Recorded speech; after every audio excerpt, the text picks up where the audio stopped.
Formula One has left the European circuit and now starts the Asia runs. Welcome back to the Singapore Grand Prix.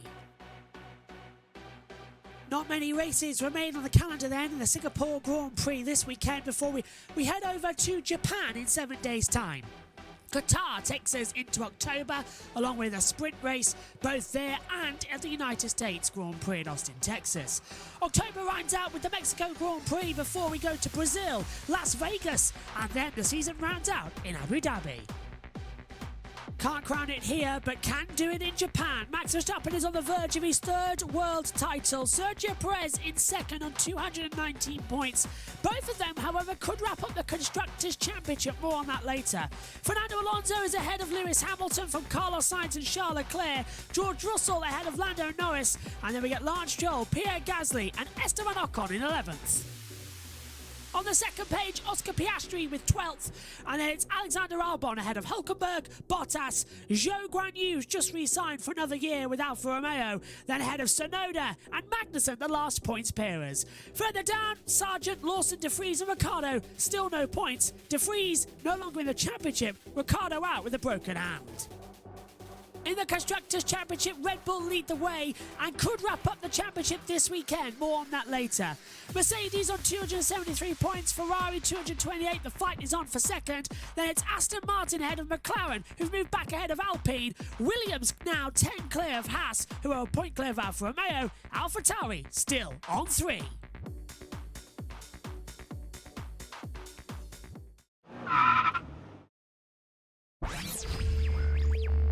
Let's take a look around this Singapore street circuit in Marina Bay. Modified for the third time in its career, this latest version is faster than ever.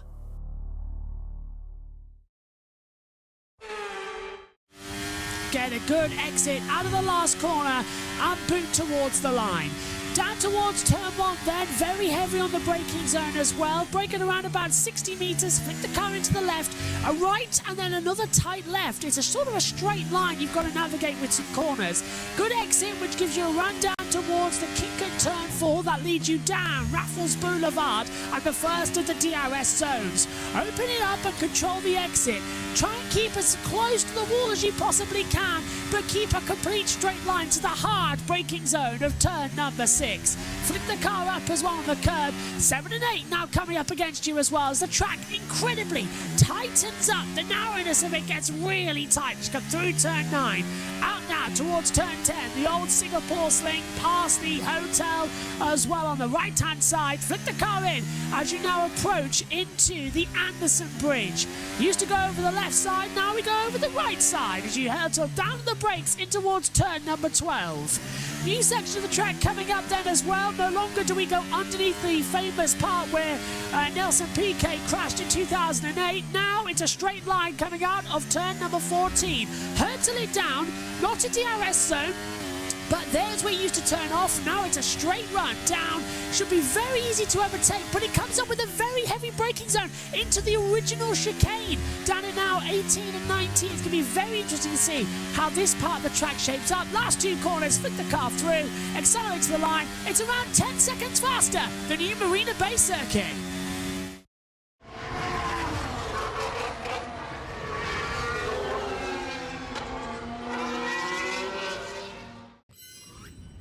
Hello everybody, and welcome to the second practice session for the Singapore Grand Prix here at the Marina Bay Street Circuit. The night has fallen and we're all set for a very exciting, busy hour of running as well. First of all, welcome everybody who's watching us live on JB Motorsports 2 and JB Motorsports on Twitch. Apologies to those watching the full delayed rerun on JB Motorsports 1. As you know, Dorna blocked us. We can't live stream, so we've sort of got the best of both worlds. We're on JB Motorsports 2, always on Twitch, and also we are replaying the whole thing live to you every session on the main YouTube channel. But that's not going to spoil our fun. We're sort of getting over it a little bit. Google AdSense being able to be linked to this account as well means that the dollary-do is still coming in some form as well. So we're a little bit less annoyed, but we're slightly annoyed because all our viewers who come in and view are being messed around, and that hurts us. So we apologise for all the mess around, but we're literally doing the best we can, and we are literally putting on every social media we can to make sure it's all good.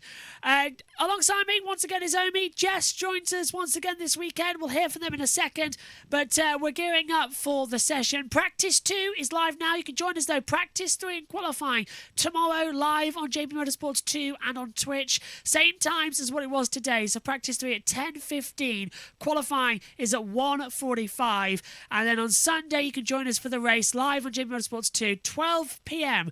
We're live, lights out at 1 p.m. as well. Full race coverage rerun on JB Motorsports. But it's time to get in for all of the action. Stand by, and here we go. It's time for the second practice session under the night sky here at Marina Bay. So here it comes then, in the company of myself, Jess, and Omi.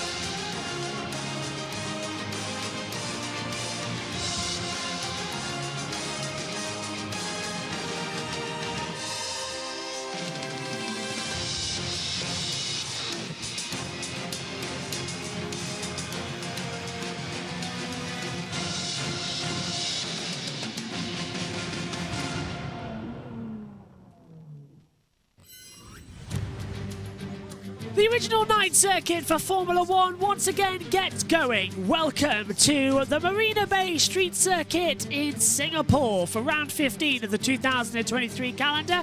And now we've got the meaningful session. The lights have been switched on, the track is in darkness, track temperature 36 degrees, air temperature 29. It's the hottest, the most difficult, the most challenging race on the calendar. The drivers all train for this one. And this year looks a little bit different as well. Reduced by 4 corners, now 3.070 miles, 4.940 kilometres. 40% of the laps spent at full throttle with 3 DRS zones as well. 19 corners, pretty flat surface at 5.3 metre elevation changes. 16, 17, 18 and 19 all gone. Now a straight run opposite Raffles Boulevard down towards the chicane, now 16 and 17. Pirelli bringing the fastest tyres here as well across some track that is uneven on asphalt. Could create interesting in qualifying, and the race runs if it's dry. C5 red soft, C4 yellow medium, C3 white hard tyres. And there's the famous Singapore illuminations creating around the circuit for practice 2. The eye is all ready as well with a big Ferris wheel just outside the paddock area. Jess, we should be in for an interesting session, but my goodness me, is this going to be fun? The night running is always good, and nobody has a single idea what we're going to see in terms of competitive times. Ferrari 1-2 in practice 1, but it was off the pace quite big for that of Red Bull. Nobody knows what we're going to see in the next hour. I think that's a good thing with it being a night race. Nobody knows what's going to happen, and with Verstappen being a bit lower down than we might expect, that doesn't mean he's going to do well in the races. You never know, he may dominate again, and the night conditions are always very, very different. And with the new changes to the track, of course, we'll see how much grip these drivers will have in their cars in the night stint, because they haven't tried out the newly profiled straight and with removal of the chicane as well. So I'm interested to see how it goes as well. And It just feels really, really nice around it. I just hope the removal of that chicane has made a difference. I mean, we saw this morning 4 lizards on the track. We understand there was 2 different ones. One of them, however, I am sad to report, was killed by Fernando Alonso as well. It's a night factor, isn't it, we get around here? But hopefully they've all gone to bed now as well. The night has fallen, and I don't think lizards come out at night. Yeah. Let's hope they do not come out at night. We saw quite a bit, but let's see what happens tomorrow in FP3. That's going to be really, really interesting to see in that sense. But in FP2, we've got a very interesting session coming up. Obviously, this session is going to be really, really crucial for the teams. The closest you can get to the data that you will need for the qualifying and the race session. So this is going to be a very crucial session. It happens in these kind of conditions under the lights as well. So going to be really, really interesting to see how the order is looking like. And Red Bull having to do, Red Bull do have quite a bit of work to do after FP1. So it will be very, very exciting to see where they stand against an updated McLaren and the Ferrari and Mercedes and possibly Aston Martin as well. So let's go down to Ted Kravitz, who's in the pit lane for us. Get all the latest news. Ted. To feature the onboard channel, log in with your Sky ID right on board with whoever you want. If you're watching via Sky Q, Sky Glass or a Sky Stream, you can use your red button on your remote control, and you might notice the Williams is slightly different for this weekend. Love that livery. You might notice the McLaren, when we see it, is slightly different. The stealth livery, I think they're calling that one, and I quite like that as well. And you'll notice a lot of the crash helmets are all very different because year in, year out, everyone changes their crash helmet for Singapore. The lights just make such a difference to how the cars look, to how the drivers, the helmets, like you say. That the Gulf livery just looks amazing, doesn't it? It's so nice to see. It really does. As the green light goes on, the session is underway then here for practice 2 at the Grand Prix of Singapore. And hopefully as well, Jess, we're going to see a nice smooth session. Nobody wants to get out there and lose time. Everybody needs to be super duper on the ball because this track is challenging. And the last thing we want is red flags, delays or anything like that. Hopefully, no lizards. Yeah. Yeah, I think the last time there was a lizard was, I think, one of them was in Canada, which was 2015 Sebastian Vettel, and then there was another one the following year with Max Verstappen. But the one I knew about was Sebastian Vettel, so hopefully we don't get that. But yeah, Singapore, I have to say, is one of those tracks where there's a likely chance that there will be multiple safety cars. So I think with the threat of rain, that could be a possibility. We know what happened in the early years of the Singapore Grand Prix, how that changed things quite a bit. So yeah, I think they just got to get some data in as soon as possible because otherwise they might lose it. And everyone taking it out very slowly. I'm just trying to refresh. I'm having to refresh my timing screen because it's not showing me the correct data up here in the commentary box as well, which is the main running man. Here we go. So everyone's out there on medium compound tyres bar Albon, Bottas, Norris, Ocon and Gasly. They're out there on hard compound tyre as well. Verstappen was running the modified floor in FP1. Now it's Checo's turn to try this Red Bull upgrade in FP2, according to AMUS information as well. So interesting change around coming then for Red Bull to change over. Another thing I want to touch on about Red Bull, by the way. If anybody was watching the Sky coverage after the session, Christian Horner said the reason Red Bull Racing haven't released any statement about Helmut Marko is because Helmut Marko is not part of the Red Bull Racing factory. He is an advisor to the team and he's actually employed by the main Red Bull organisation. I hate to tell you, but as many people on Twitter have found out, and I have found out as well, that information is false. Because on His Majesty's Revenue and Customs on Companies House, it is registered that as a director of Red Bull Racing Limited, one is Christian Horner and one is Helmut Marko, both listed as directors. So Helmut Marko is actually an employee. In fact, he's a director alongside Christian Horner at Red Bull Racing. So Christian Horner just bald-faced lying on live TV isn't great news. And I think as well, Red Bull just getting a little bit, digging themselves deeper about it. We were talking about it this morning, weren't we, Obi, in practice 1, and And Jess, we've been Yeah. sort of texting about it, haven't we, about everything when it came up.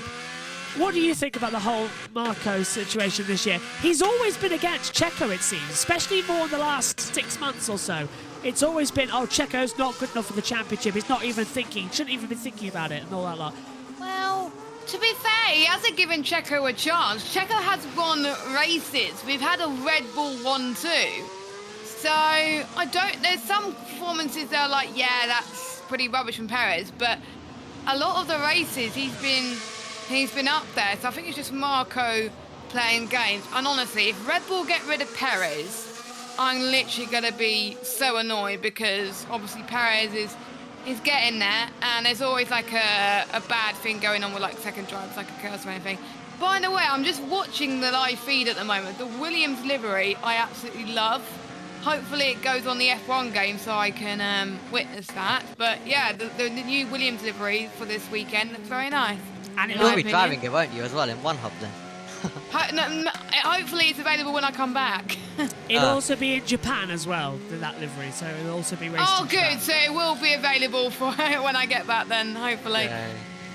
Special liveries once again for the McLarens and the Williamses as Alonso goes fastest. The Godzilla Killer, 135.350. Nice to see him up there as well. I heard Millie Bobby Brown was actually going to call Fernando for tips for the next movie to see how to stop Oh. Godzilla. Dear, dear, dear. The jokes I've got lined up right now as well. But then again, Not more puns. I really want Fernando Alonso to win this weekend. And I'll tell you why after, because Ted's in the pits. Local time. I just tend to put my clock forward, watch forward. Get a new watch. Sometimes, just to save me getting in trouble. And there's one question going around the pit lane tonight in Singapore, which is Ferrari, really? And the answer to that is Yes. yeah, but not really. So Ferrari, are you with me, Crofty? As Carlos Sainz sets the fastest So time. yes, By a second. so yes, really they are in the Whoa, fight, whoa, but whoa, not whoa, whoa. really in Perez terms in of trouble with fastest traffic. and a 1-2 out of everybody else. But that's been a pleasant surprise for Ferrari, but they don't really expect to stay there. They expect that we haven't seen the last and the best, really, Verstappen of in trouble with Mercedes, traffic as of well. Fernando Alonso and Lando Norris, the likes of them in the Aston Martin and the McLaren. So plenty to get ready for. And talking of get ready, the drivers have all been in their baths. Do you know about Crofty? Can I ice baths paint at a the back? picture of the back of the paddock, backstage as we like to call it in Formula One, where I put on my radio mic kit, and every driver has got a little ice bath, or in some cases, drivers' cases, quite a big ice bath round the back, and they've all been for a dip before this session. Wow. It's quite, I it's think quite you the should view. join them. Well, I think you should join no, them, I'm Ted. happy enough. Are you going to jump in after your run? I might need to be honest. I worry about you, Ted, in this heat and humidity. No, I'm fine down here. Absolutely fine. Happy Good. to be here. Excellent. Okay, cheers, Ted. So, Ted Kravitz, as always, probably got that little sun strip on. Although, no, it's raining, isn't it? So he hasn't got any need for it on the screen right now. Just trying to get on our world feed graphics up here in the commentary box as you take a look at the remarkable timing screen we've got up here. Fernando Alonso has dropped to 6th fastest overall as the timing screens light up. Coming into it, both Red Bulls just having a little bit of trouble there with Max Verstappen and Sergio Perez with some lap traffic in the back half of the sector, so they've got to get that ASAP sorted. As Alonso out of turn 17, down towards the last two corners now at 18 and 19, and swoops back on the third different iteration of the Singapore circuit then as well. As they come across the line, their lap records keep changing here. It used to be the 147s as well. So it is 9 seconds or so a lap faster at this track now. To accommodate that, they have extended the race distance. It's no longer a 61 lap race. It is a 62 lap race because it's 10 seconds a lap faster, and you add in another lap. That takes it back another 90 seconds. So in turn, it should just be around about the same time. Which I think, Jess, as well, is going to be quite interesting because that's going to be another it's still going to be a 2-hour race, and if it rains, this is the hardest race of the year to commentate on, let alone drive. Yeah. It's kind of like an endurance race, isn't it? Yeah. In terms of the commentators and the drivers, because they're going to be suffering with like the heat and the humidity at Singapore as well. So if it's delayed and if it's raining as well, that's going to cause some issues for them. I think we've got to find stuff to waffle on, I think, throughout the weekend. We have So some. I hope Omi's prepared. We do have some emergency features lined up as well. And Omi, I know that you've got some marbles on standby in case we need them, and some Roblox. Marbles? Or the Roblox racing, isn't it? The marble racing. Oh, right. Okay. And I have some waffles lined up as well.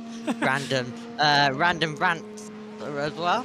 We can get the Nissani thing going again. Yeah. We have quite a few options, don't we? Fair enough. Also, if you look here, if I lift up this, you can just see where the green screen is now permanently behind the flags. So on Sunday in the race coverage, we'll start with the green screen of myself on the track at Singapore, all of you guys behind there as well, with your own cameras and the split screen. And then we'll go back to the commentary box view for the race itself when Megan joins. So there's going to be a lot more green screen action now that we've got it permanently set up, which I'm very much looking forward to getting sorted. As Norris 5th on a 134 as well, 134.540, so goes up there, but Alonso is still the fastest, 133.964. Come on then, Jess, tell us about the lap attack. Is it an improvement to the circuit just to have the straight now instead? It certainly looks a bit more impressive. I haven't done any races on it yet, so it's hard for me to tell, but it is a bit more fun to drive because there's no tight chicanes to get used to, and it's less enduring for my shoulders at least. It's still going to be quite enduring because there's quite a lot to lap, which is quite intense, but I think it's hard to tell yet until I've done a few more races, and I haven't had a chance to do it yet. I've only managed to do some time trial. I think my fastest lap is a 131 something. I need to double check on RaceNet, but that's my fastest lap around 2 seconds, Singapore. I lost a lot of power coming through the last corner. Who's that? Engine problems. Albon. Yeah, completely to the right. I need to Uh-oh. box this lap. It's not ideal in the most important session of the weekend. No, it's Yeah, Albon having some sort of loss of power at the last few corners and been told to come back into the pit lane. He has done so.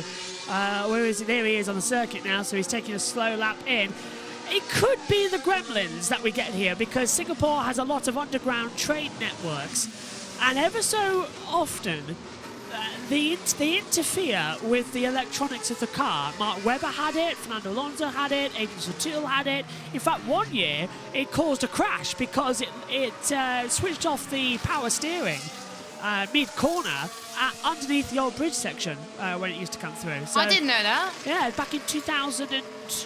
Oh, when was it now? Right, well, the 2012, first Grand 13? Prix in Singapore was 2008. There was a crash there in 08. Sutil went in the wall and Massa followed him in as well. Yeah, Massa can't exactly blame 2008. He crashed twice in that race and pulled off the thing. Oh, don't. There's a lot of things going on right now. Toto Wolff was quoted in the media as well saying about that. If Massa wins getting the title back for 2008, which is never going to happen, Toto is watching casually at the corner to see if they can get 2021 back.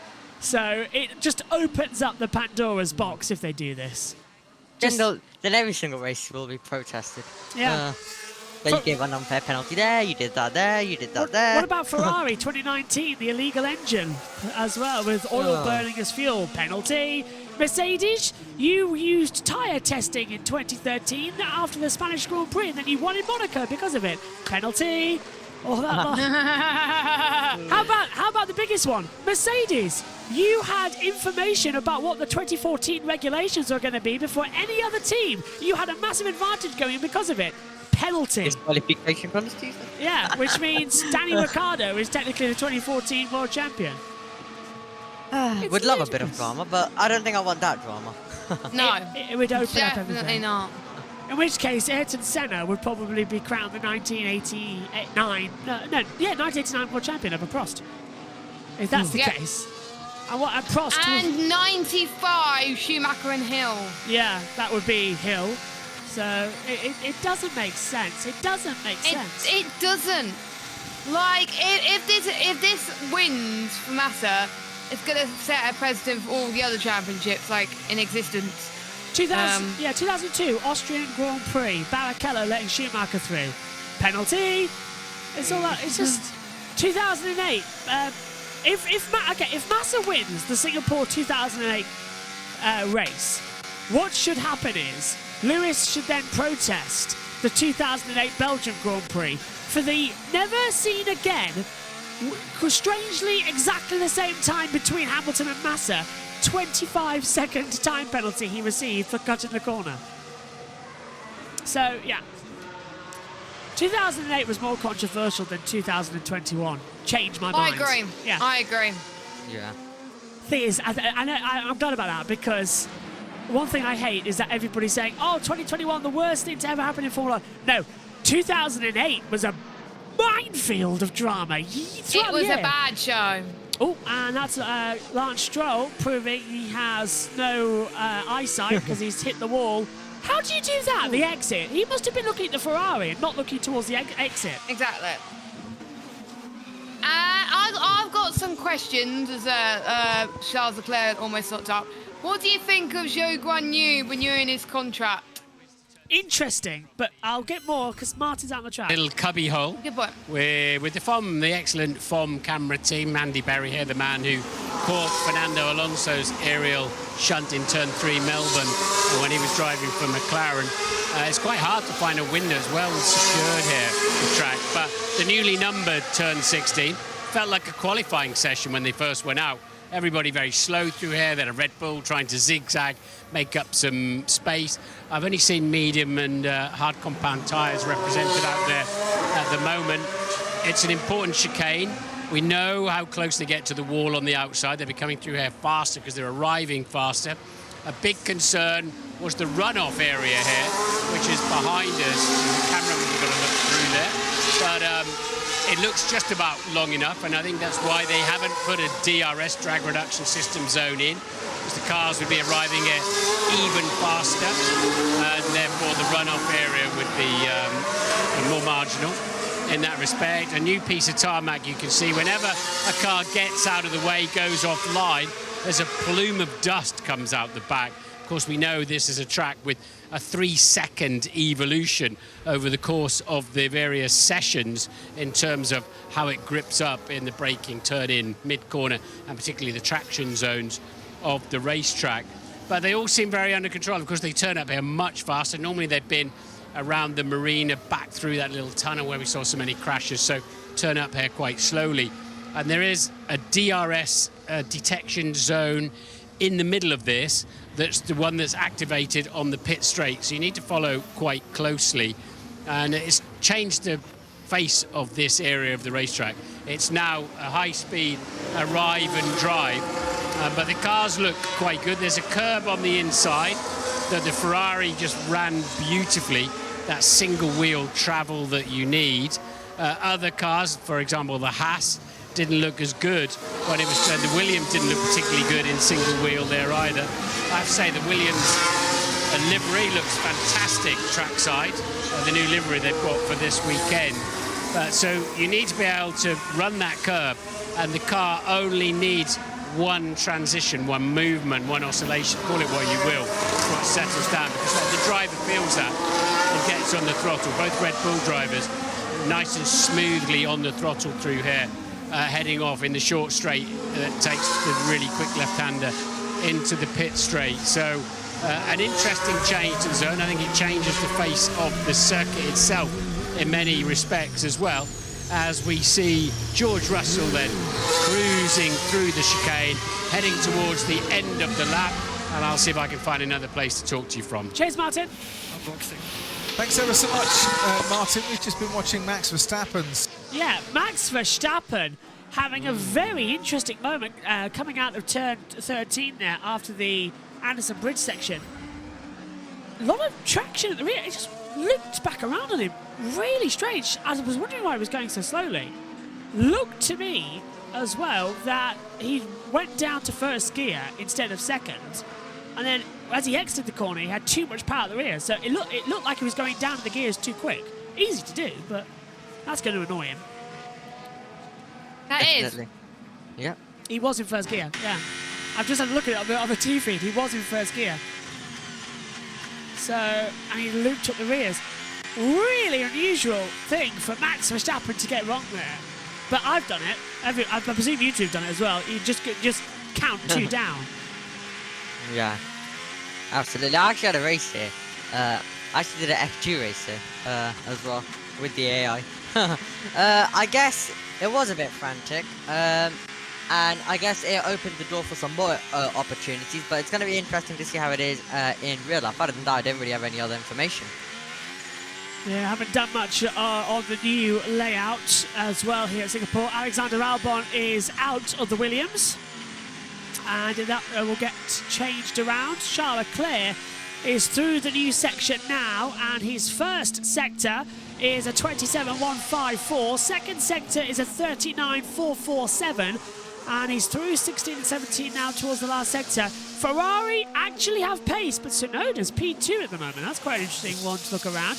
Leclerc. Tsunoda. Ooh, 132.974 goes fastest. Yeah, Tsunoda's looking quick. And you asked Jess just before we threw down to Martin, I think it's quick to go back to it, about Zhou Guanyu getting a new contract with what will be Sauber next year.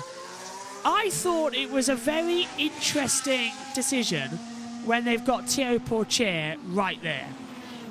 And I thought they would get rid of Bottas. I was surprised that they kept Bottas more. Zhou is a driver who performs well occasionally. Bottas is a race winner, but he's dropped off. So I'm surprised they haven't gone for a Zhou Pourchaire move. Zhou's been doing a lot better than expected. Last year, he was pretty decent. There were quite a lot of races where he got very unlucky, but on the whole, it was a really good rookie year for Zhou. Like I had doubts on him coming into 2022, but my doubts were gone, and he did really well. Zhou showed some signs of brilliance this year as well. He's not doing that bad, and I hope he stays in F1 for a bit longer to prove himself. So I think he has a bit of talent, as Sky goes for an ad break on cue. The wonderful Sky ad break, and I'm trying now to gently bring over the World Feed segment. Where is it? Well, I have no idea if it's actually playing or not. You can hear it just about the background, but there's only Charles Leclerc out on the circuit right now. Everybody else is into the pit lane. There we go. So the track noise is working to an extent. I think we should take this opportunity to try and hear from one of the drivers that we didn't. We tried it this morning, but it didn't work via the wonderful Twitter. As well, or X, even though you still have to type in Twitter to get to the new X, whatever it is. It's a bit bizarre. By the way, a new feature that we're trying to introduce somewhere along the line is going to be at somewhere on the timing tower around here will be the ticker for all our new socials, because we've recently joined Instagram. As recently as last night. And, so that's why I got a notification saying that you're following me. Yeah, we joined Insta. And there'll be some... Was I the first one to message you, Tosh, on that account? No, you weren't actually. I know. Adam? No, it was me. I was testing. I didn't set it up. You messaged yourself, okay. I didn't set it up. No, excuse me, you don't count. That's true. So technically it was only then. But I didn't set it up. I'm not running it. It's not me. I'm not running it. Oh, right. Who's running it? Megan and my brother, who is very much more social media savvy than me, will be.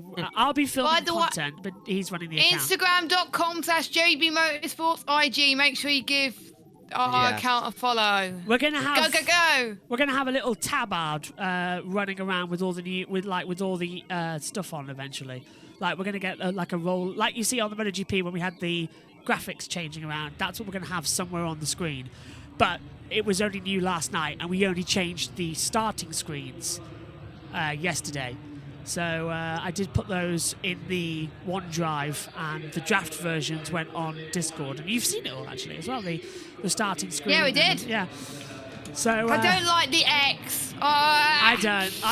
It hurt me having to delete the Twitter. Hey, at least it's not just me who's angry with Dorna. Many of the journalists are angry with them as well because they fly to India. I just saw your response on Twitter. Yeah, they fly to India on Tuesday, many of the journalists, and they haven't received their visas yet. And also, the track still hasn't been homologated, and nothing's happened. So, yeah, I don't think the Indian Grand Prix will go ahead, and I think someone's going to get hurt by Dorna's control at the moment. It's not looking too great, so... with there's also other things that are happening this weekend as well. You know the Hungarian Grand Prix where they introduced F1 Kids? Yes. That's coming back. But it's not Harry Benjamin joining them in the commentary box. It's Chris McCarthy, who Yeah. does F3. Harry, of course, doing the 5 Live, but nice to see Chris McCarthy still working on it. And I'm very Yeah, much looking he's forward to he's it. a good commentator. I like him. It's going to be remote commentary, so they're doing it from Biggin Hill. Yeah, that's correct. And I'm really looking forward to seeing it. I will be watching on. I'll be the having it on website. Sky Go. I'll be having it on my tablet as It's- well. So Oh, yeah. just to Oh, well, we will too, actually. I didn't think of that. Yeah, we'll have it on our iPad up here in the comms box, actually. Didn't think of that. That's a good But idea. it's gonna for me. It's gonna be a minute delay, but I'm not bothered. Carlos Sainz just leaving the track now as well. Getting out the I'm other probably side. going to walk it back right after the race instead. I'll have to Yeah, s- because you can record it. Well, I can't because I'm on Sky Glass. Yeah. I don't think it's on TV. I think it's on Red Button only. Yeah, it's on red button. And it. Oh, it's yeah. on Red Button, is it? Ah. We'll Didn't still know get that. it. We'll still get it.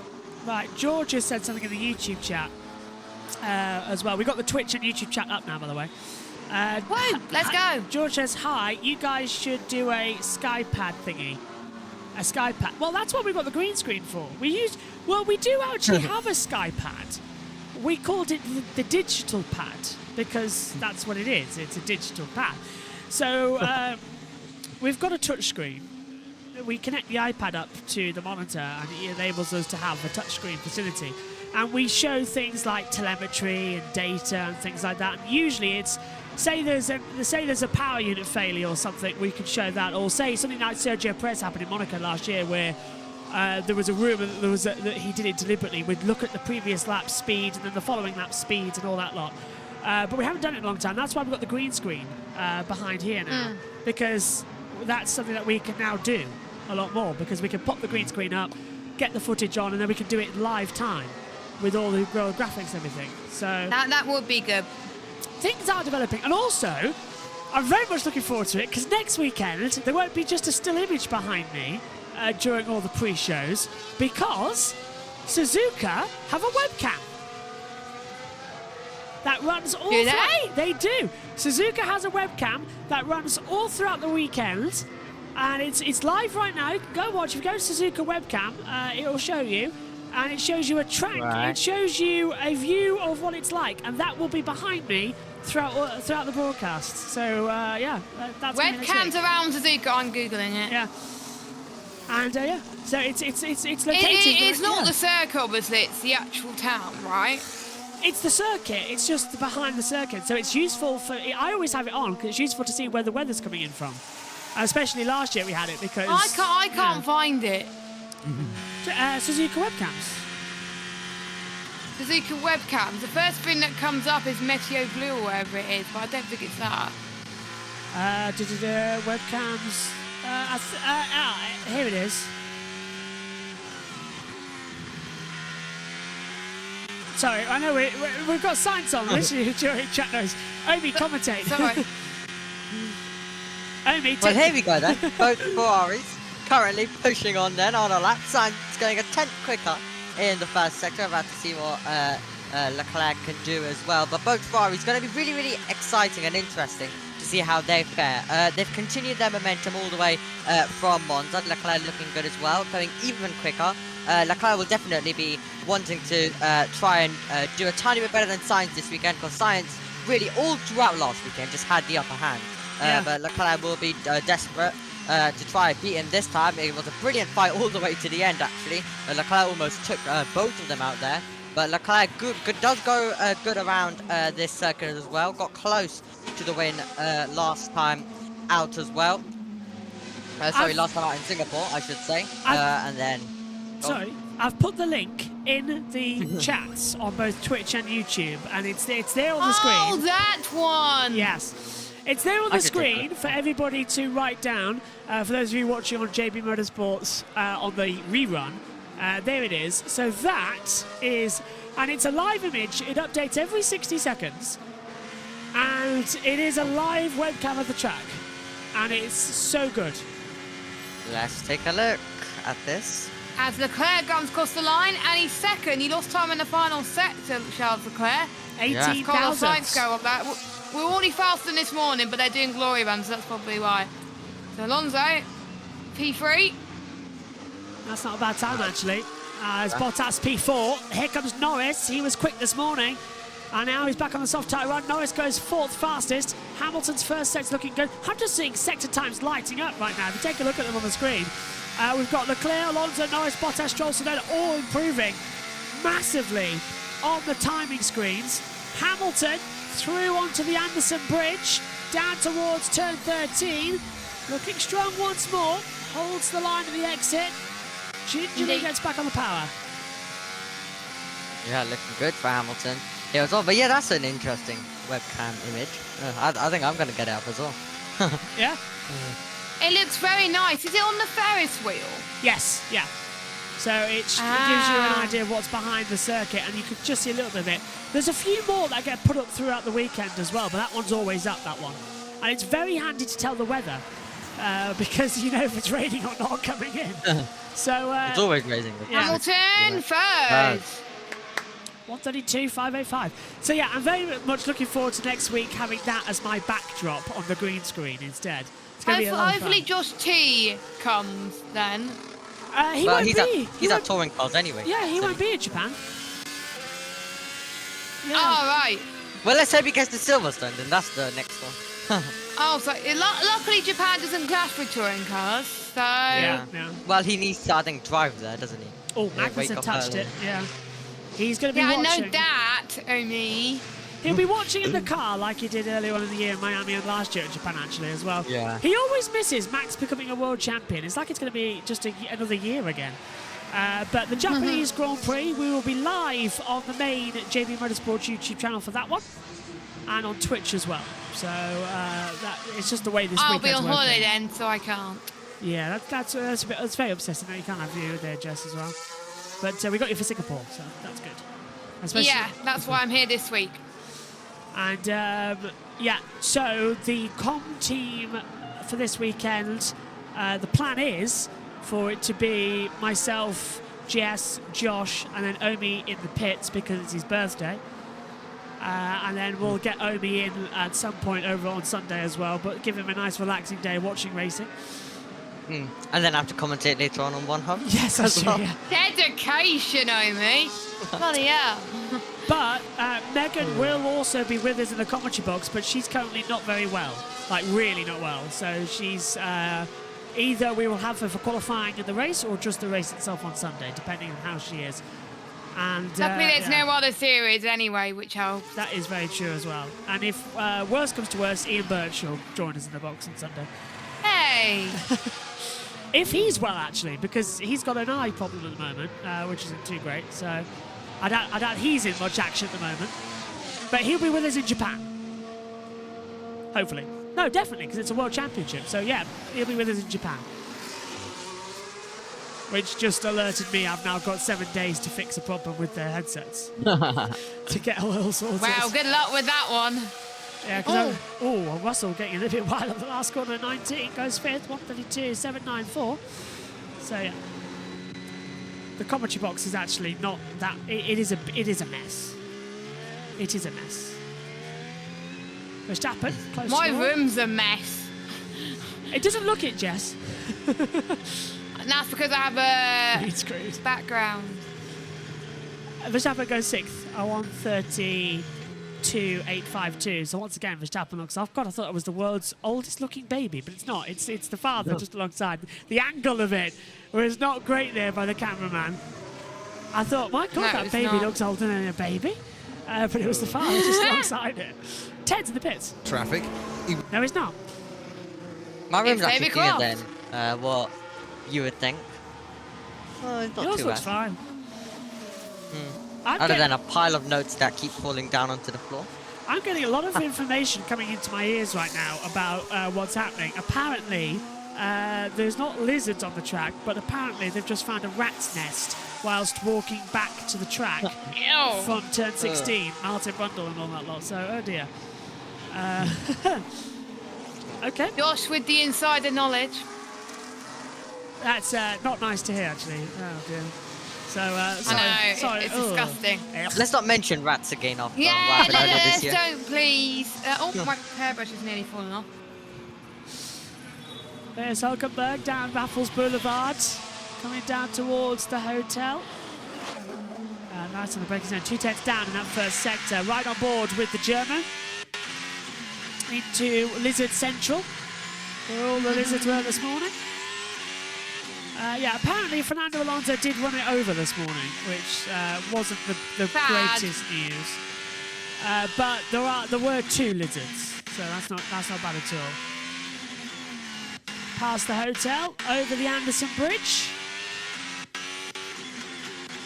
Nice and down, looks good. The Singapore Sling, of course, the famous drink at this part of the world. The Sling used to be a left, right, left chicane back together again, and now it's just a left-hander. Oh, Hulkenberg, so much towards the wall at the exit of turn 14. Interesting thing about turn 14, it used to have a much sharper exit with a curb closer to the wall, but back in 2011, petrol went underneath the curb there, and it rotted away it caught fire and it rotted away the bolts. So they had to take the curb out and they just let them run over it. So it just became a part of the track. The drivers got their way to have an easier exit. So I remember actually, because I was in an ICT lesson looking at the first practice session on the computer, on the text messages, and going, oh wow, the bollards, they've rotted away. And that was 2011, so yeah, delayed the session as well. Yeah. Hated that. Hated missing practice sessions because of school. Now I do it as a job. So don't get to miss any, which is always fun. Although I do feel sorry for... I have to miss quite a lot due to work, so... I was about to say, yeah, I feel sorry for people who have to miss it for work as well, like yourself, Jess, and a friend of mine as well, who's currently, I think, on the bus to work at this time. But I'm off work for the next week and a bit, so I'm happy. How did you leave today then? Did you set fire to the place and run away, or...? No. What I did was just set my out of office on, because you have to do that, and then logged off. Oh, right, okay. Not like the Joker then, just walking away. No, I was working from home anyway, so... Definitely don't set fire to it then. What's happened to Yuki Tsunoda? Listen. When his engine? Yeah, there was like a rustling, wasn't there? Over the engine. George wasn't rustling with it. What do you call Sorry, you brought it in. What do you call a man with paper trousers? Russell. Did I just saw Daniel Ricciardo somewhere? Yeah, he was on the AlphaTauri pit wall. Yeah. So... Good to see him on the circuit, despite not racing. Do you know how his recovery is going at the moment? Do you know when he possibly will be back racing? They are thinking not Japan, but Qatar. So not next weekend. The weekend after. Okay. Yeah. So so it gives him quite a whirl then. I think that's what AlphaTauri are good at, helping people recover. No! Tsunoda's right on the racing line. It blocked Lando and it's held up Piastri. They won a flying lap, and Tsunoda with no spatial awareness. Box. Why is he not boxing? He's gone for a push lap now, so Tsunoda getting everybody's way and now going for a push lap. He'll get told off for that. There's no dawdling in that part of the track. Impeding. He'll get a warning. Yeah. A reprimand. Right, Martin Brundle is down on the track at turn 1. As they really hustle now, you can tell the extra grip. I remember standing here years ago in the early days where they would be on a trailing throttle through here, waiting for the car to just settle down a little bit. Now they're hustling. They've got a lot of grip. It's been resurfaced from turn 1 all the way through to turn 7. So there'll be more grip, more certainty, less bumps, less surprises for the driver. A lot of fans sitting up here underneath the flyovers and all the ivy growing up the stanchions there of the flyovers. But it's incredibly atmospheric. It's a good place to be. They can see the big screens as well. Actually took us quite a while to get here because we weren't allowed in for some reason. We've been thrown out of a couple of places getting here, but we're here now. We had a little bit of guile and trying a different route. So it's a lovely spot where I can see it involves braking, turn in, and then a bit of throttle on and direction change, more braking, and a tightening left-hander through there. So I think it's a really interesting, great way to start a lap. And once again, under the lights, there's better visibility than on a sunny day at Silverstone, for example. They've got so much illumination down here. George Russell coast through just at the end of a lap on a set of soft tyres. So we'll see what else comes through here.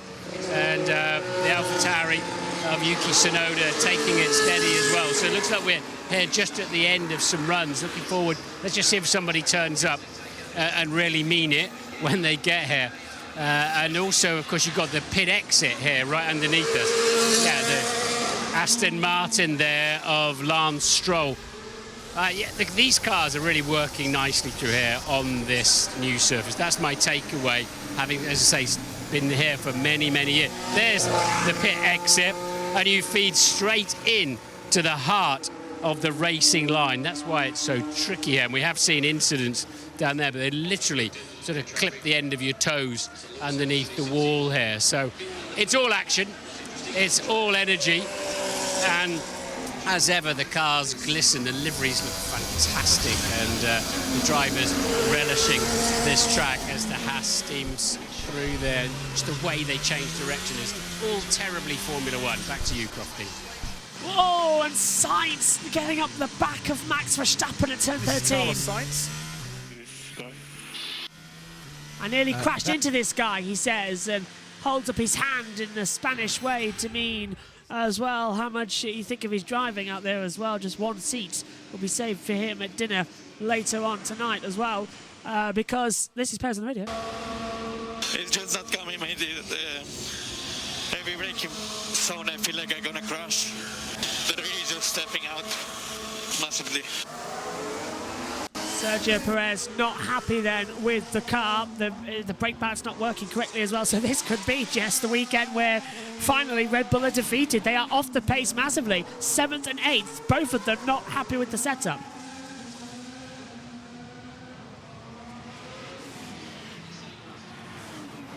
As Hülkenberg comes through in 11th position. 6th. Oh, touches the wall, the exit as well. No, I noticed that. Hopefully he hasn't got damage from it. Well, there's a few sparks, and that's on the floor though. As they come down, let's have a look. Yeah, it looks okay. What do you think, Amy? Yeah, it does look okay, but yeah, it definitely could be the weekend where Red Bull are stopped, but we're going to get a better indication as well in FP3 of their final pace. But right now, obviously, the best of the track conditions. But right now, Verstappen and Perez low down there, so it could definitely be the weekend, but it's going to be interesting to see how the race pace is looking. But overall right now it looks like they might be a bit down, and Ferrari look incredibly strong as we watch Lance Stroll. Oh, off right in the curb at 7. Apparently Sargent's gone off track at turn 19 and has continued on, so that's something that's flashed up on our monitors up here in the commentary box, so we'll just give you all of that information.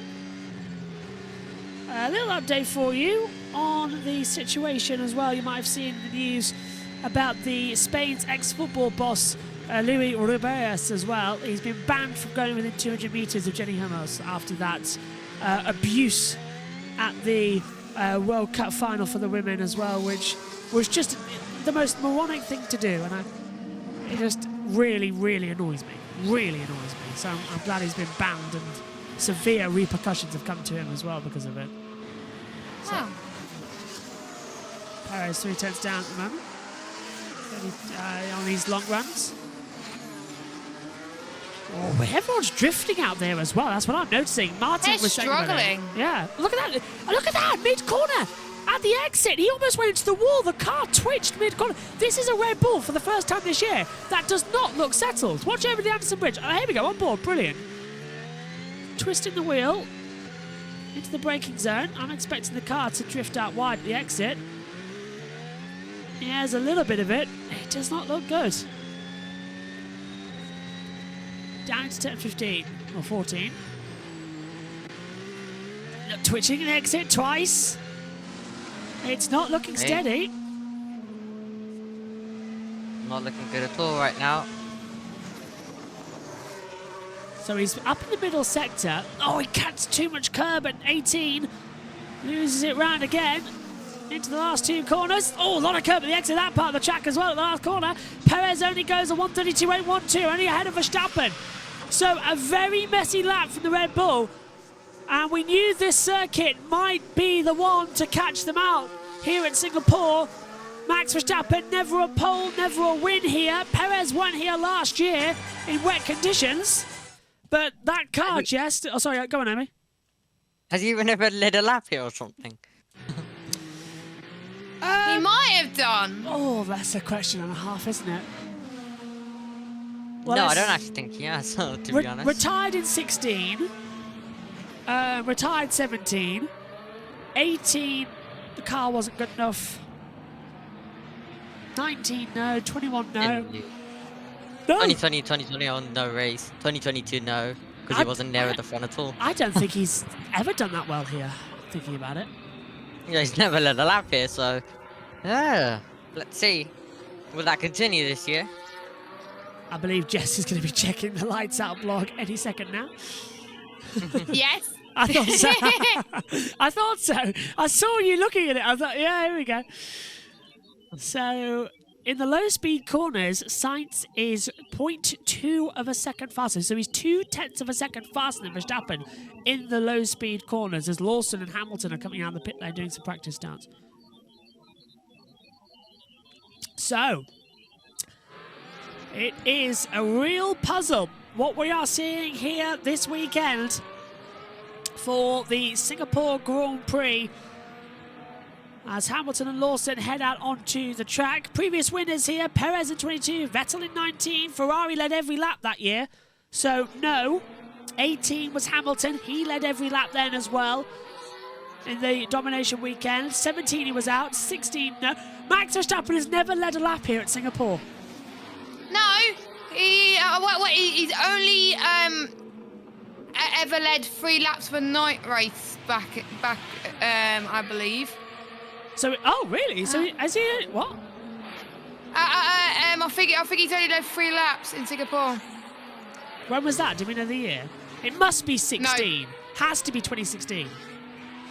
Yeah, gotta be. Because it's either 16 or 18. That's what I'm thinking there. We need lap counter. I can't. It's not on Lights Out blog. Wait, hold on. Lap chart. We need the lap. I'm looking at the lap chart right now for the Singapore Grand Where's the Prix. lap chart on Lights Out blog? No, FIA.com. Huh? If you go to the FIA.com, you can get back to the lap charts. Okay. So you just type. You go back to. You just type in 2016 FIA Formula One World Championship. 2016 FIA World. Yeah, he's only led 3 laps. We need to know the year, though. Yeah, and then Giovinazzi led more. scroll down to where it says the Federation International de Automobile, or whatever it is, and then it'll come up with all the information. And click. No, I don't want Brazil. It's giving me, no, There we go. it's not letting me select. It's all right. I've got it. I've got the lap chart. I've got the lap chart from 2016. I've opened it up now. What So look, here it round is. was it? I don't know. I can't work it out. Well, hang on. What number was he? 33. So position 1. I don't think he's. No, I might be wrong. Right. Max never led in 2016. The leaders in 2016 were Hamilton, Rosberg, Ricciardo, Vettel, and then Hamilton. That was the runners. So it must be 2018. Has to be 2018. Yeah, it must be. Oh, I might have read it wrong. Well, it's interesting to look at it, isn't it? Max Verstappen. Could have led. Would he have led 19 as well? Oh, he was definitely. Right. I think he led. Could it be 19? 2, 2018. I think he led 2 laps in 3. Right, I've got the lap chart for 2018 up now as well on my phone. Here we go. Oh, blimey. Oh, no, that's Abu Dhabi. Ugh. Wait, and I've got, yeah. So, Verstappen led, 15. No, wait, it's hard to read because, Daniel Ricciardo, I forgot about him. He only led 1 lap. Yeah, I'm not seeing him leading any other, as far as I can tell. So I might have read it wrong. So yeah, he's would have led 1 lap, ladies and gentlemen. How about 2019? Let's have a look. 2019. I think this is a laptop requirement more. If anyone, though, has an idea, put it in the chat. I am genuinely looking at it all, just thinking what's going on right now. Meanwhile, Alonso's on a lap with helmet cam. Whoop, whoop. And Ted's in the pits. To the medium, so they. I wonder if the medium is going to be the lovely race tyre, as I like to call it. Some engineers call it the Goldilocks tyre, don't they, Bernie? Just right. I never did that, but potentially maybe I was missing out on something that I should have been on top of. But yeah, definitely the medium, if it's strong enough tyre in terms of the initial pace of the tyre, quick enough off the line, and they'll get a feel for that at the start or the end of the session. The medium tyre allows you to get to that potential safety car around the middle of the race. So the difficulty here, if you start on a soft and it goes off too quickly and you box just before the safety car comes out, that's a very detrimental situation to be in. So you want... Right, I've downloaded the lap chart from 2018, so it's just getting up on my laptop now. Go on, here we go. I doubt he led a lap in 2019 because he pitted before Leclerc. I've got it. Max Verstappen has only led 3 laps here, as Jess said, and that was in the 2018 Singapore Grand Prix, laps 15, 16 and 17. The next lap, he lost the lead to Kimi Raikkonen. So I was right. You were right. Well nice so one, I Jess. did. So I was looking at it. I was like, what the hell? But yeah. 1 point to me. If anybody wants to know what a race lap chart is, basically, it's a couple of pages which lists all the numbers of laps, and it gives you the positions 1 to 20, which is the field, across the board in a table.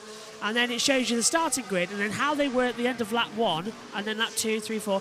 And basically it just enables you to tell the story of a race at a glance. And it's an old school technique that journalists used to do in the radio days when they had no TV. Lap charts were used to be kept on clipboards and written away as well, everybody. Some journalists in the media centre still keep their own lap charts so that they can write everything up quickly. I would love to keep a lap chart, but I can't write that down every lap because by the time you finish every lap, it'll be the next lap, especially the quicker tracks like Austria. So this lap chart gets released by the FIA and it enables you to go back and take a look at what happened. So, yeah, I'm just having a look to see if he led any other laps that day. No, Hamilton ended up winning the race. And also, it gives you, it doesn't give you like Ham, Vess, Max, whatever. It gives you the numbers of the drivers. So on 2018 Singapore Grand Prix, lap 1 in the lead was car 44. We know that's Hamilton. Car 5, that was Vettel. 33 was Max. So you follow the car 33's progress throughout the race, and it tells you where he is. You might have seen on racefans.com how it becomes like a line graph. You can do that. Basically, the FIA give you this information, then you can then just copy it, pop it in a Microsoft Excel, and create your own lap charts, which is something I do. So I get all this data, put them in Excel, and it creates a line graph for me with every driver, so I can see in the commentary for the analysis bits what happened. So I do that as well. So it's a very interesting little technique that they do. And also, if I want to know the race leaders, it's easy to tell quite quickly who led the race, how many laps, and so on, which helps me with notes prep. As Jess just said, we were finding out about Max Verstappen. We couldn't work. Well, we knew he didn't lead in 16. 17 because he crashed. We knew he didn't lead in 19 because he retired. There was no race 2021 and 22 he didn't lead a lap. So it was either going to be 16 or 18. By power of deduction, we found out it was 16. Sorry, 2018. So yeah, lap charts are good, kids, and they're all available at FIA.com. Yes, go and do it for your own notes. It'll be good. People say that we don't do notes, Jess. You've seen my commentary notes, haven't you? They're insane. Honestly, my notes for PSG and on the leagues, they're very detailed. I spend a lot of time on them, thank you very much.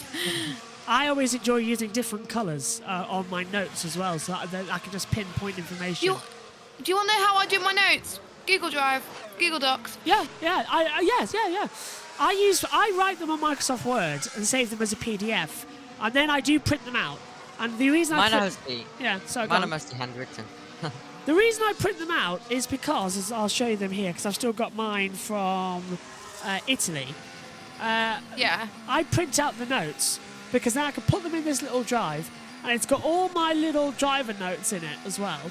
And then I can write where they were in practice 1, practice 2, qualifying the race, everything, and I can adjust it throughout the weekend. So this little clipboard, double-sided, that's in front of me as my 2 main buyable pages. Below the commentary box, I've got a track map and the pit lane map, so I know where everybody is and where they're pitting.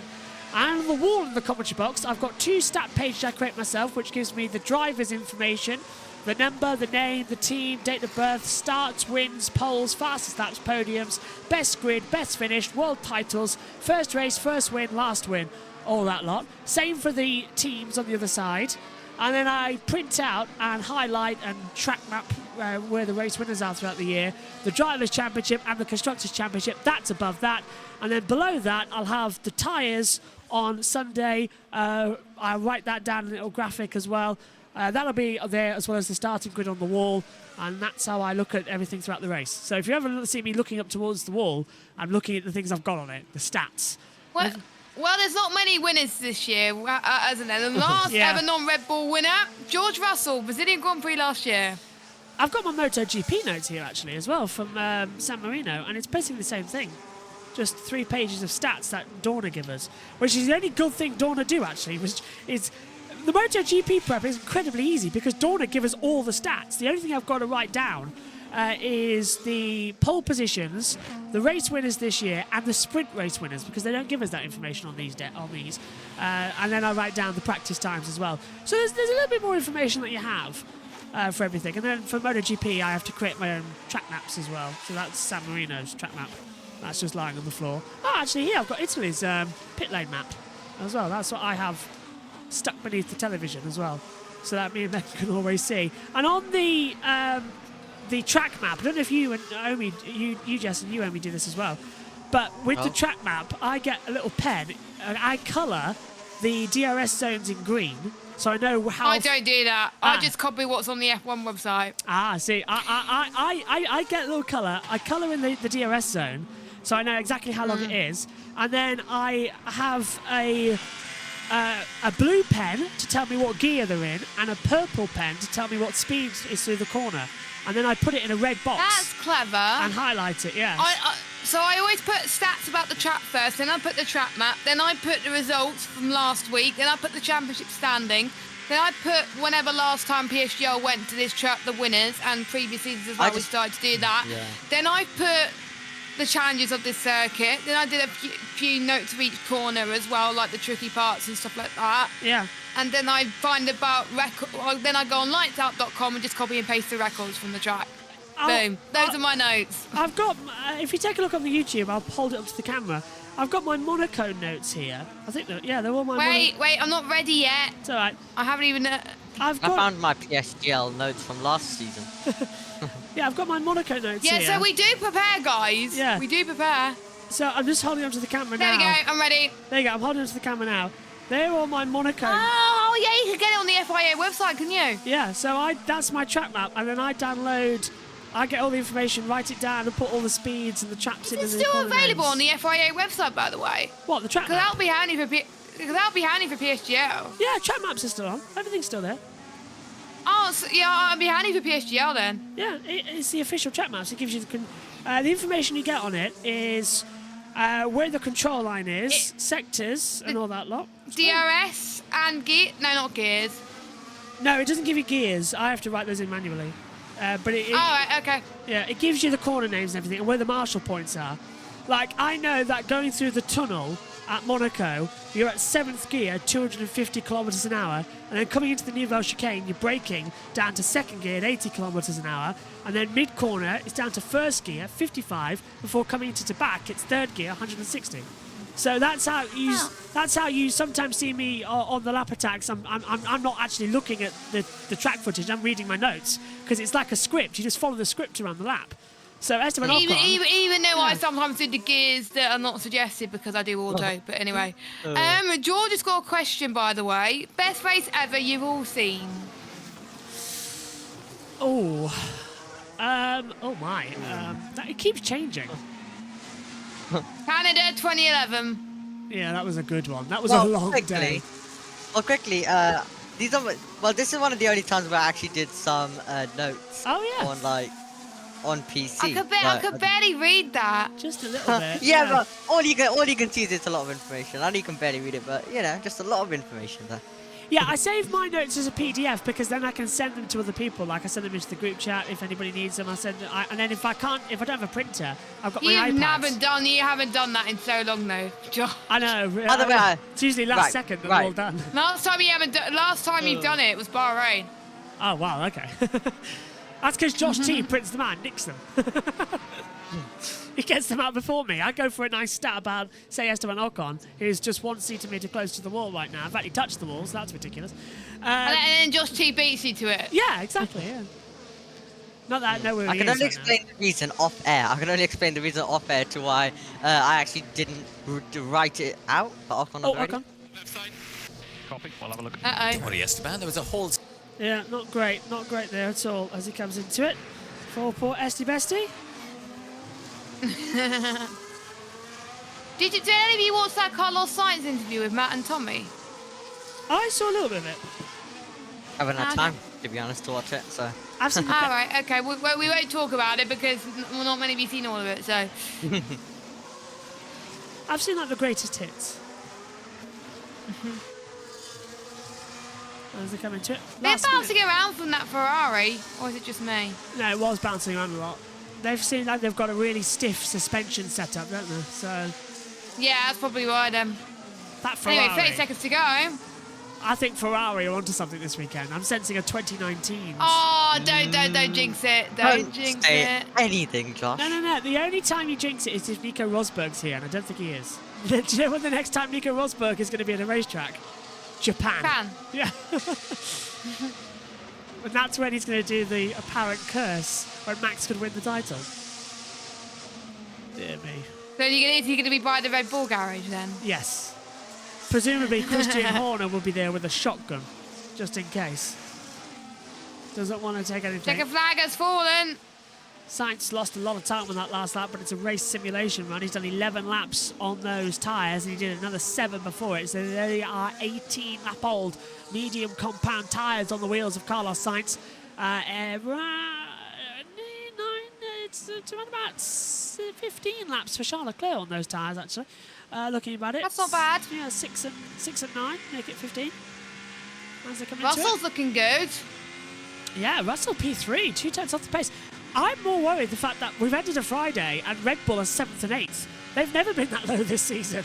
Not even at Monza when we were questioning them. Could Ferrari be the first non-Red Bull race winner of the year? That would be such an insult to Aston Martin. And McLaren, actually. Yeah, because there were many times where it could have been Aston Martin or McLaren. I think those were the 2 teams that were close at some point in some races. Silverstone. No offense to Mercedes. Mercedes were up there, but they were like 3rd at best. Silverstone's not doing that well at the moment at all. Mercedes aren't doing that well at all. There's Max. So Omi said he loves Germany 2019. I bloody missed that one because I was doing overtime at work. Oh, that was a good one. Saudi F2 Sprint from earlier this year and 2017 F2 Monza feature in the work. You are a big F2 fan, Omi.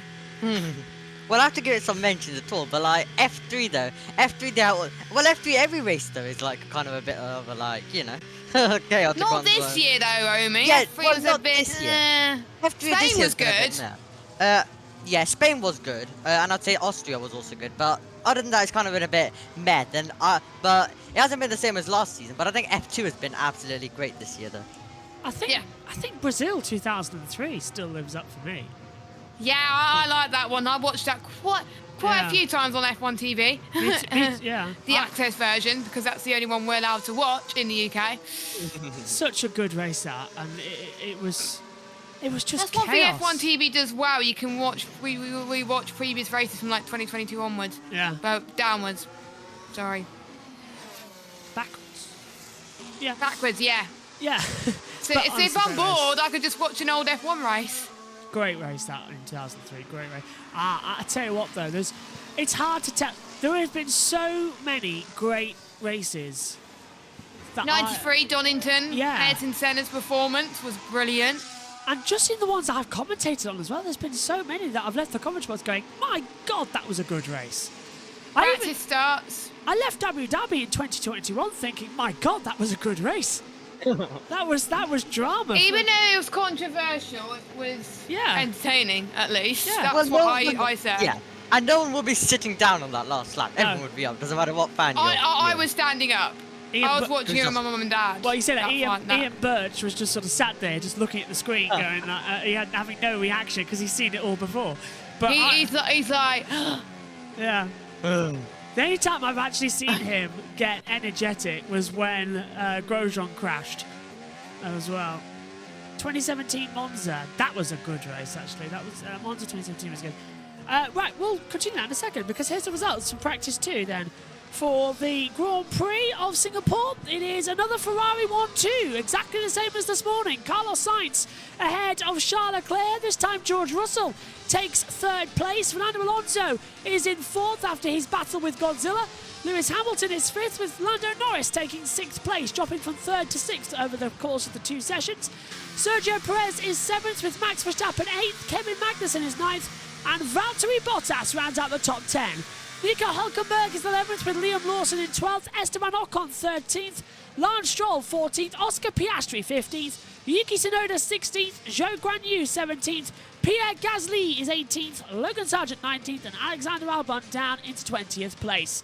1-2 for Ferrari across the Friday sessions then here in Singapore. Can they keep it up tomorrow when it matters in qualifying? And I think as well, Jess and Omi, that's going to be the big factor that they're going to be looking for as well. Ferrari genuinely seem to have some form of pace, and Red Bull don't want to see any difference to it. So, Jess, starting with you, can we believe what we're seeing from Ferrari? Well, as long as they get the strategy right, I think they're on to a good one this weekend. But the question is, which Ferrari's going to come out on top? Because I think both would want to be the number 1 driver this weekend, and 91 would want to move out of the way. So I think they've got to work together, because otherwise they would lose the win to like Alonso or something. So I won't be that disappointed. As long as it's not a Red Bull, I'm all right. Omi, you must be having heart palpitations. Ferrari actually top in 2 sessions. This hasn't happened since Le Mans. Well, let's see how it goes in qualifying tomorrow and then the race. But it is going to be really, really exciting. But Ferrari, yeah, definitely look at the mix. Red Bull look a tiny bit weak as well. And quickly to answer George's question, well, Leclerc finding the wall, cars absolutely everywhere. I think we need Josh's hourly update for it to explain that race. But yeah, it was absolutely chaotic, that race. I don't have my stream deck plugged in, sorry, Omi. Oh, that's a shame. No worries. But going into tomorrow then for the 3rd practice, it's pretty much an irrelevant session because it's different rounds. So mainly looking into qualifying. Ferrari are quick, 132, 120. As Martin said earlier on in the commentary, 3 seconds a lap faster it's been progressing. Jess, are we actually seriously considering that we could see Sainz at anywhere near another pole position like he did at Monza? Yes. Oh, brave. Okay, fine. There it is. Sainz for pole. Sainz for pole for Jess. Omi, what about you? You're going to Leclerc though, aren't you? I can wait. Well, I can wait till tomorrow. Right about 1 minute until before Q1 starts. Fair dues, fair dues. The last of the drivers have been doing their introductions on their practice starts, and everything's now wrapped up as well. You can join us tomorrow at 10:15 for the 3rd practice session live on JB Motorsports 2 and Twitch. Straight after, you can join us for the full rerun on the main JB Motorsports YouTube channel. Qualifying live, that is on JB Motorsports 2 and Twitch as well. That's at 1:45. As soon as the session is over, a full rerun on the main YouTube. Sunday race live, JB Motorsports 2 and Twitch at 12 p.m. British Summer Time. After the race, full rerun straight away on the main channel. Apologies for the mix-up this weekend as well. That's Dorna's fault, and everybody is getting more and more angry with Dorna behind the scenes as well. We'll talk more about that in India if we get there in 7 days' time. By now, though, my thanks to Jess and my thanks to Omi for your company today, and my thanks to all of you for making the switch over as well. We know it's difficult, but we're getting an interesting race weekend as well, where Red Bull could be crowned Constructors' champions. It is Sainz and Leclerc who dominate Friday for Ferrari. My thanks to you too, my thanks to you at home. We'll see you tomorrow for more action from Formula One. Take care. Good night.